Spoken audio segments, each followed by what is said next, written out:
My name is Charlotte Evans, and 6 years ago, my world fell apart. It didn't happen in a sudden explosion. It crumbled slowly, painfully, one lie at a time. I was supposed to marry the man I loved, build a home in the town where I was raised, and finally step out of the shadow my sister had cast over me since childhood. But instead, I watched her take everything I held dear, including him. I never thought I'd speak of it again. Not publicly, not like this, but maybe sharing what happened. Maybe it will help someone else out there, someone who's been betrayed, someone who's had to smile through family dinners while their heart silently broke in half. If that's you, then this story is for you. And if you've ever wondered what a quiet revenge really looks like, you're about to find out. The last time I saw my sister, Marissa, before it all fell apart. We were sipping sweet tea on our parents' front porch in rural Tennessee, swatting away mosquitoes and pretending like nothing had changed. I was 29 back then, working as a speech therapist at the local elementary school. I'd just gotten engaged to Jacob Wallace, a tall, quiet type who ran his family's construction company. We met during a town fundraiser, hit it off over shared stories of losing our mothers young, and before I knew it, we were planning a life together. Marissa showed up to that porch visit wearing a designer dress and patent heels that looked ridiculous on gravel. She lived in Atlanta by then, working in PR or advertising. I could never keep up.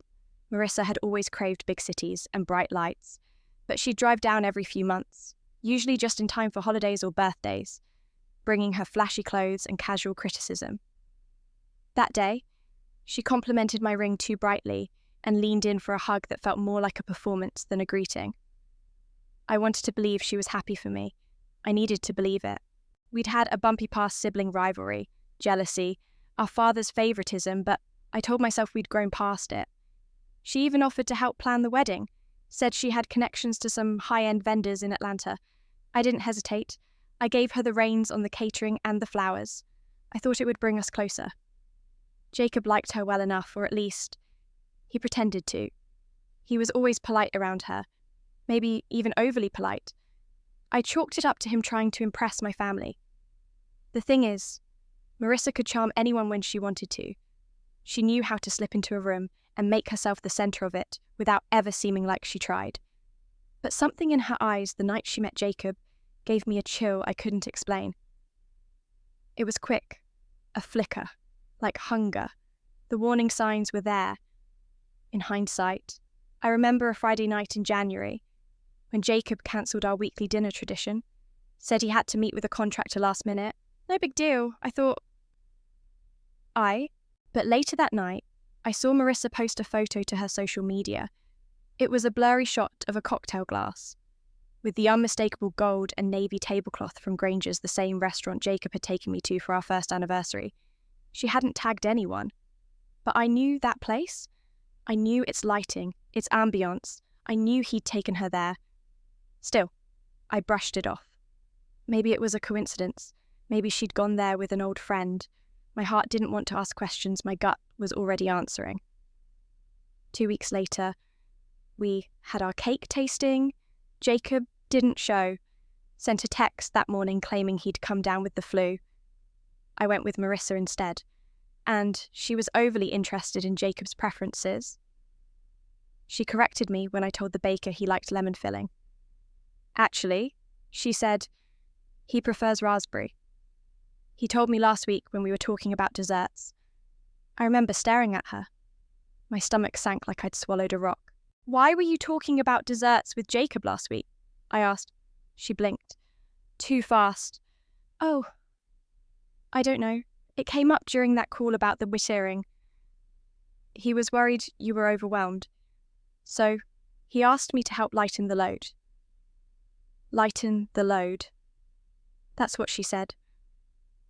As if her sneaking behind my back, consulting with my fiancé, was doing me a favour. After that day, I started paying attention. I noticed how often Jacob mentioned Marissa in conversation. Marissa thinks we should do navy suits. Marissa said these chairs are more elegant. Marissa suggested we use candles instead of string lights. One evening, I stopped by Jacob's office unexpectedly. I brought him lunch. He wasn't there. His receptionist, Dana, looked flustered. Oh, he left about 10 minutes ago. Said he had a meeting at City Hall. My pulse pounded. I thanked her and left. But I didn't go home. I waited across the street in my car. 20 minutes later, I saw him walk out of the side entrance with Marissa. She was laughing at something, tossing her hair back, her hand brushing his arm as they walked toward her car. I didn't confront them. Not yet. I told myself there could still be a reasonable explanation. I wasn't ready to see the truth laid bare. That night, I sat on the edge of my bed, staring at the engagement ring on my finger, my heart aching. I thought about Mama, how she'd always warned us girls to protect each other. Your sister is your mirror. She used to say, treat Tawai, treat her well, life's too short for grudges. But Mama never saw this coming. She never saw her youngest daughter take the one thing her eldest loved most. And she certainly never saw what I'd do next. The days that followed felt like I was moving through syrup, slow, heavy, and sweetly cloying with denial.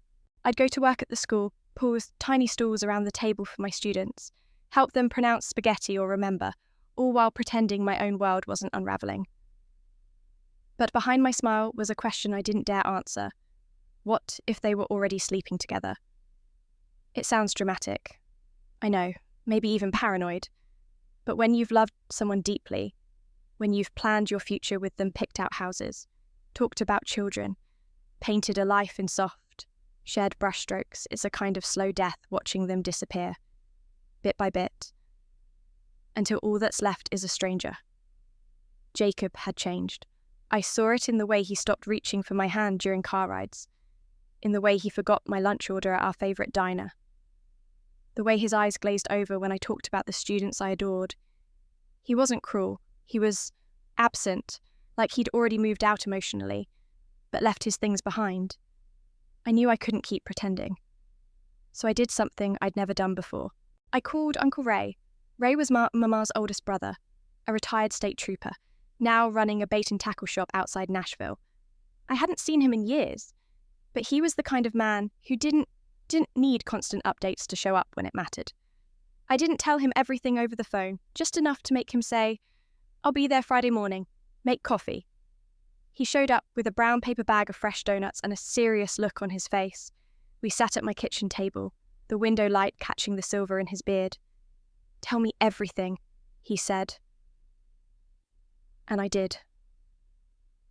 When I finished, he leaned back, arms crossed, thinking. Then he nodded once, like he'd just made a decision he didn't need to question. You want me to dig, he asked. I hesitated. Part of me didn't want confirmation, but the bigger part, the part that had stayed quiet too long, said yes. Yes, I needed the truth. Even if it hurt, Ray got to work the next day. He knew a guy, a retired private investigator named Hank, who owed him a few favours. Within a week, I had photos, Jacob and Marissa, at a boutique hotel outside town, walking out arm in arm, laughing like lovers, a time-stamped receipt from the hotel front desk, 2 nights, 1 room, paid in cash. I stared at the folder Uncle Ray placed in front of me like it was a coffin. Something undeniable. My hands shook as I flipped through the evidence. Photos of them at a spa together, holding hands at a roadside market. Marissa wearing the blue scarf I gave her for Christmas 2 years ago. The one she said was too plain at the time. Ray said nothing. Just let me look. When I was done, I closed the folder and sat in silence for a long while. Thank you, I whispered. He patted my hand. What do you want to do? I didn't know. Not yet. I wasn't the kind of woman who flipped tables or slashed tires. I was raised to be composed, graceful, but I wasn't raised to be a fool. That night, I couldn't sleep. I laid in bed, staring at the ceiling fan as it spun, round and round, just like my thoughts. I remembered something Mama used to say when we were kids fighting in the backyard. A clean heart sleeps easy. but a clever mind builds peace that lasts. That's when it started. The plan. I didn't confront Jacob, not right away. Instead, I invited Marissa to brunch that Sunday, told her I missed her, said I wanted to reconnect. She agreed too fast. We met at Magnolia's downtown, where the biscuits were warm and the coffee came in chipped porcelain mugs. She wore a silk blouse and too much perfume, smiling like she had something to prove. I asked about her work, nodded politely, then I told her I was having doubts about the wedding, that maybe Jacob and I had rushed into things. I watched her eyes widen slightly before she tucked her expression away like a handkerchief. "Oh," she said. "What kind of doubts?" I shrugged. "He's distant. I think he might be hiding something." She leaned in, her voice gentle. "Charlotte, I hate to say it, but maybe you should trust your instincts. Some men, well, they just aren't ready for commitment."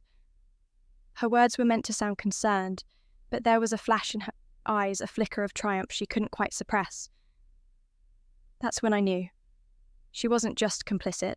She was waiting for me to give up, to hand him over without a fight, as if Jacob was something you won like a raffle prize. When I got home, I opened the folder again. This time, I pulled out the photo of them outside the hotel and slid it into an envelope. No note, no explanation, just the truth. I mailed it to Jacob's office that afternoon. And then I waited. Not for an apology, not for answers. I waited to see who would come clean and who would bury themselves even deeper. I expected a storm, a furious phone call, maybe even a late-night knock on my door. But for 2 days after I sent that envelope, there was nothing but silence. Jacob didn't call. He didn't show up, not even a text.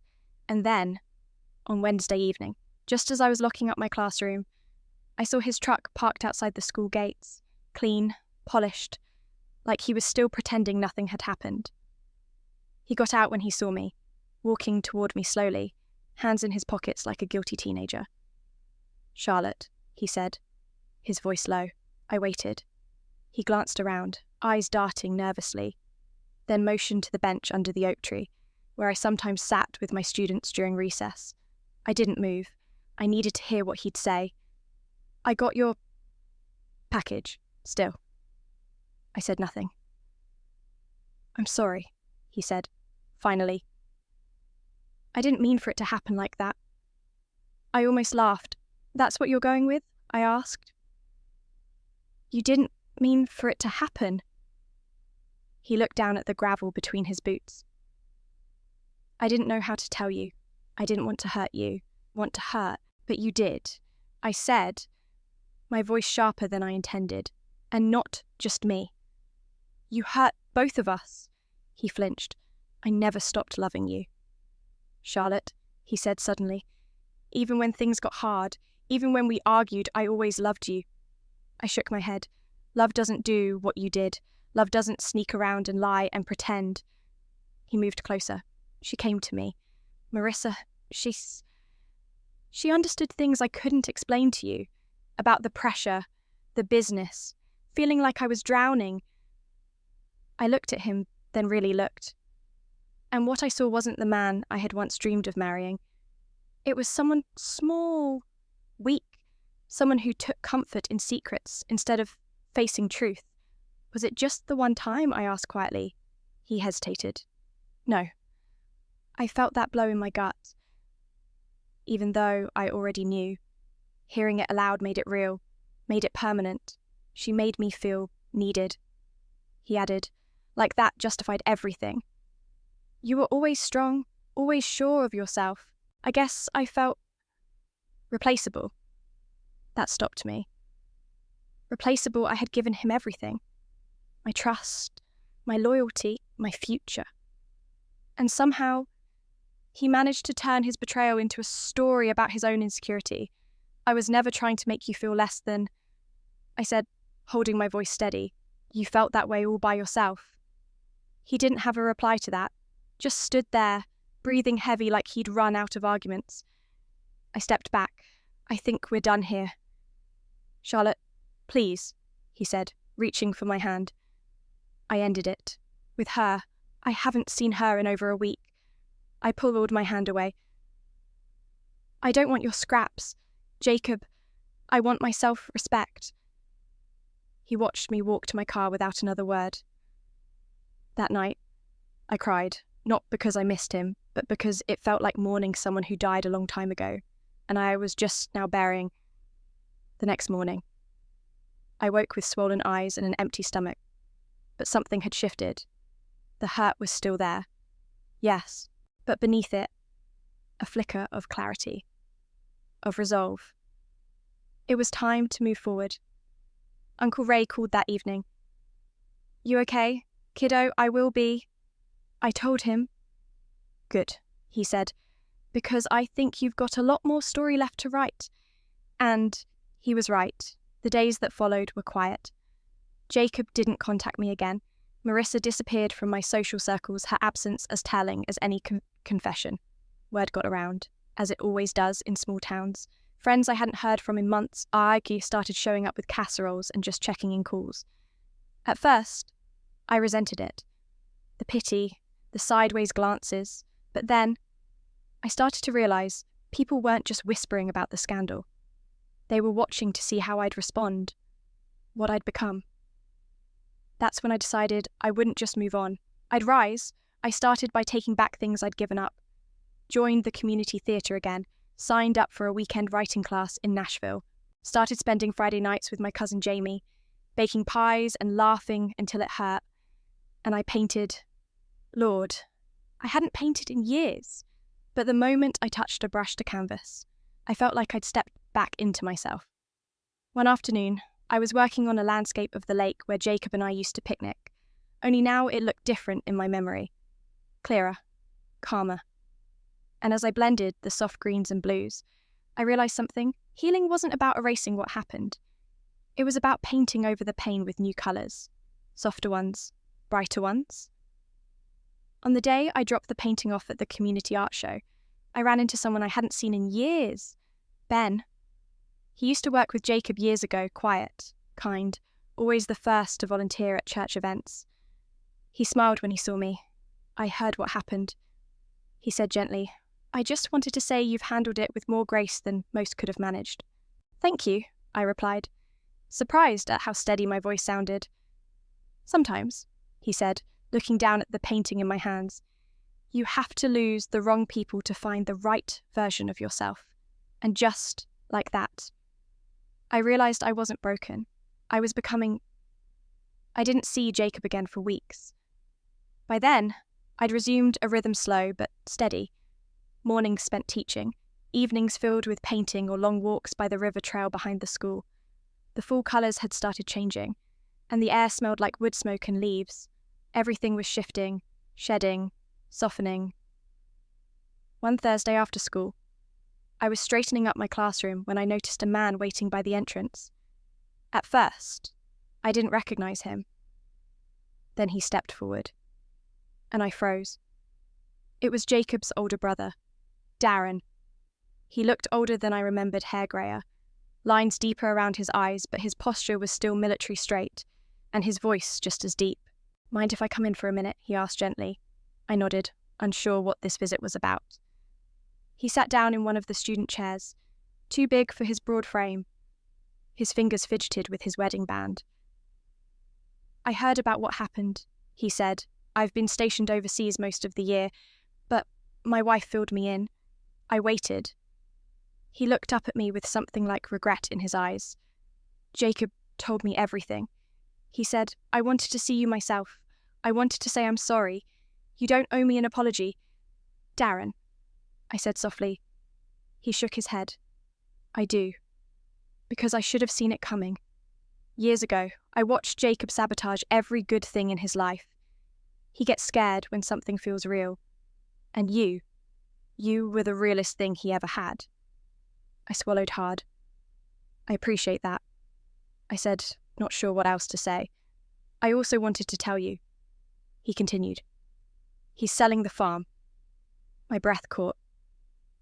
What? He can't keep it afloat. Too many missed payments. Some bad decisions. Guess he figured there was no point holding on. I stared at the floor, stunned. That land had been in his family for 3 generations.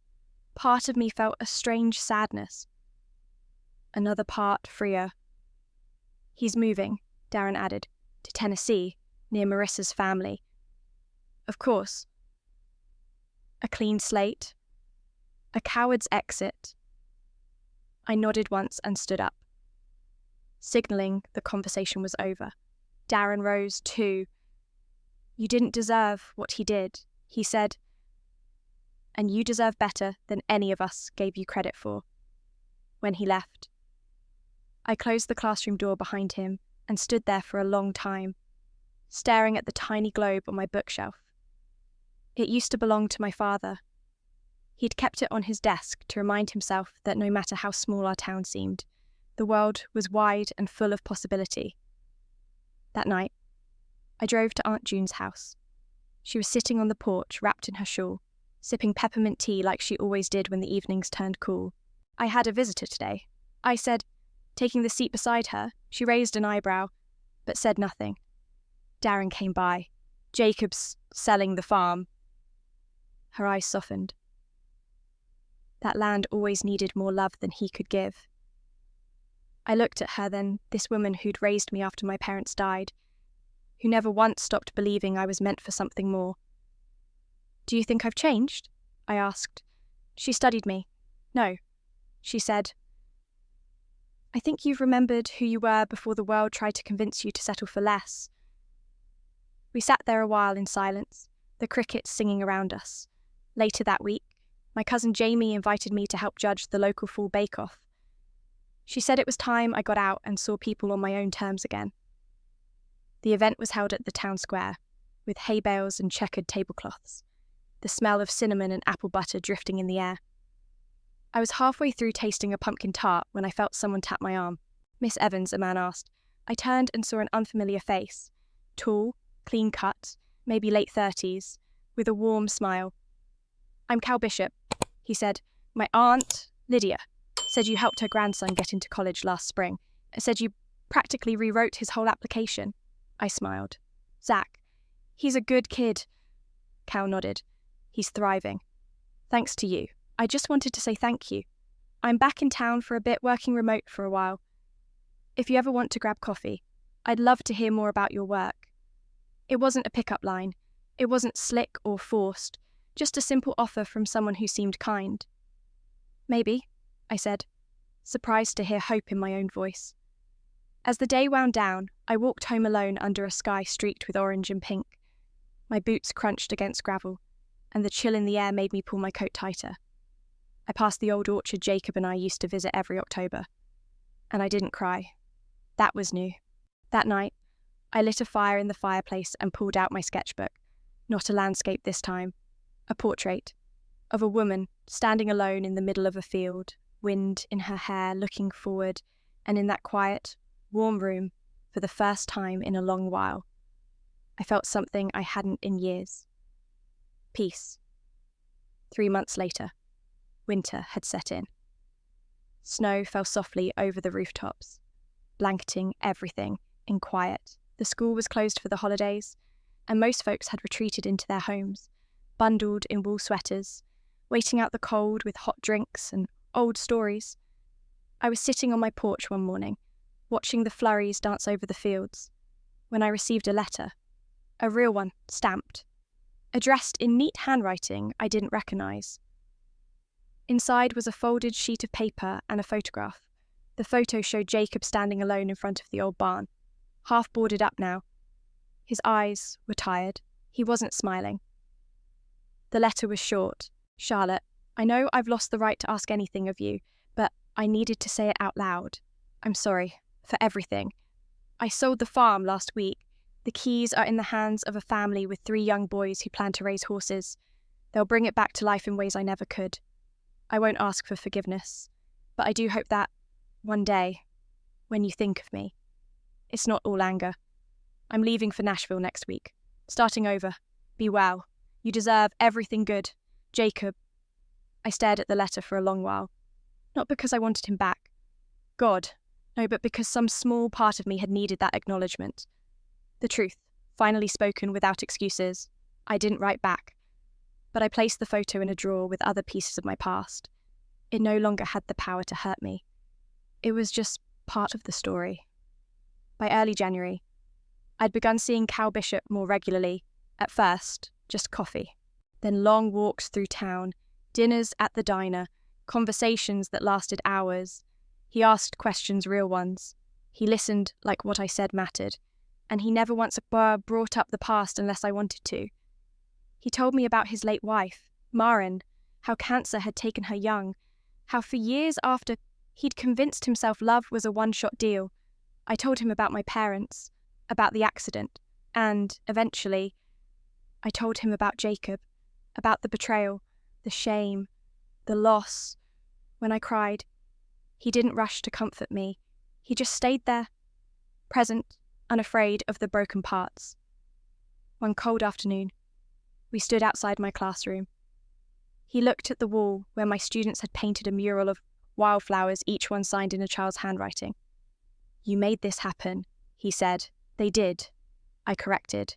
"You gave them the space, the courage." I looked at him, unsure what to say. For a moment, I felt that old instinct, the one that warned me not to believe in happiness too quickly, but I ignored it. That evening, I told Aunt June everything. She sipped her tea and smiled gently.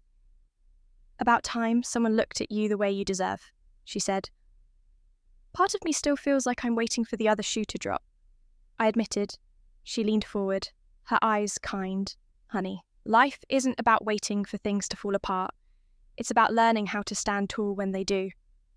Weeks passed, snow melted. The first signs of spring began to appear, buds on the dogwood trees, the river thawing at the edges. One Saturday, Cal and I drove out to a local vineyard. We sat on a bench overlooking the hills, sipping sweet wine from mismatched glasses. He reached into his coat pocket and pulled out a small box. I didn't flinch. He opened it, revealing a delicate silver ring with a single blue stone. Simple, honest. "I'm not asking for an answer right now." "Oh, bah, sure," he said. "But someday, when you're ready, I'd like to share whatever time we have left. No pressure, just love." I touched the ring but didn't take it yet. Tears welled, not from fear, but from gratitude, from how far I'd come.